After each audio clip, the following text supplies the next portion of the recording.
Hello, everyone. Welcome to the Newsbrowse News broadcast. The Middle East situation has sharply escalated following a joint U.S.-Israeli attack on multiple Iranian locations on February 28th.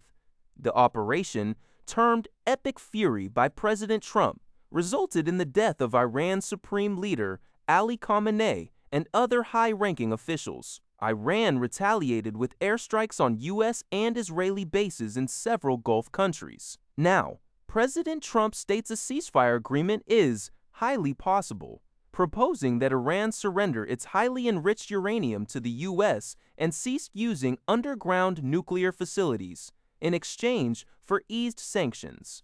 However, Iran's supreme leader's military advisor, Mohsen Rezai, insists the U.S. must compensate Iran for damages and criticizes the U.S. for merely making a show-off attempt to withdraw.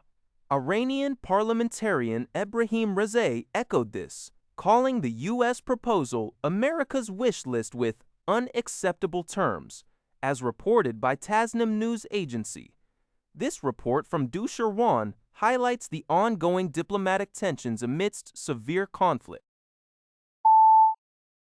Global News reports that U.S. President Donald Trump has announced a pause in American efforts to guide stranded vessels from the Strait of Hormuz. This decision aims to create an opportunity for a deal to resolve the ongoing Iran conflict, although a U.S. naval blockade on Iranian ports will remain in effect. Trump justified the pause by citing requests from Pakistan and other nations, significant military success against Iran, and progress in negotiations with Tehran.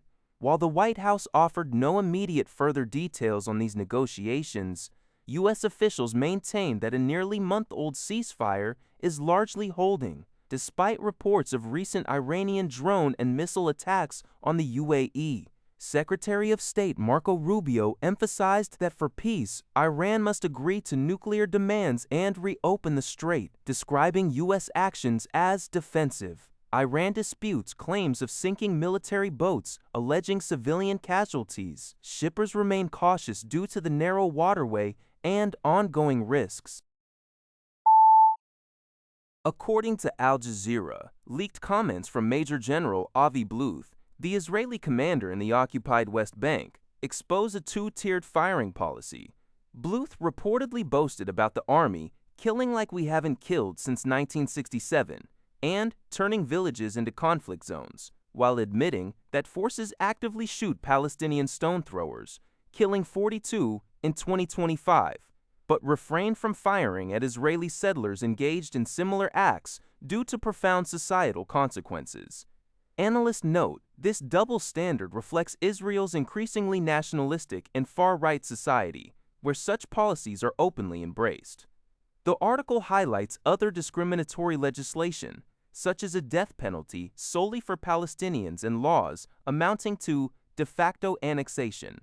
UN figures indicate escalating violence, with 12 Palestinians killed by settlers and 226 by the Israeli military since late February alone, causing widespread injury and displacement.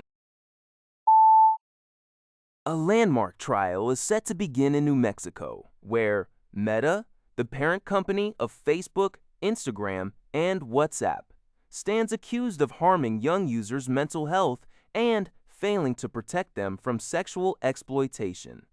According to NBC News, the lawsuit filed by New Mexico Attorney General Raul Torres alleges Meta designed its platforms to be addictive to children. This second phase of the trial follows a March jury verdict that found Meta violated the state's consumer protection law by misrepresenting platform safety for young users, resulting in a $375 million damages order. Now, a judge will assess whether Meta's platforms constitute a public nuisance, which could lead to court-ordered changes like age verification, algorithm redesign to promote quality content for minors, and the removal of autoplay and infinite scroll features. Meta, however, denies a scientific link between social media and mental health issues, arguing the proposed changes are impossible to implement and could force it to exit the state. This case is part of a broader national trend of thousands of lawsuits against social media companies. Guatemalan Attorney General Consuelo Porras, who has been sanctioned by the United States, the European Union, and over 40 other countries, is set to leave office on May 17th, concluding an 8-year term.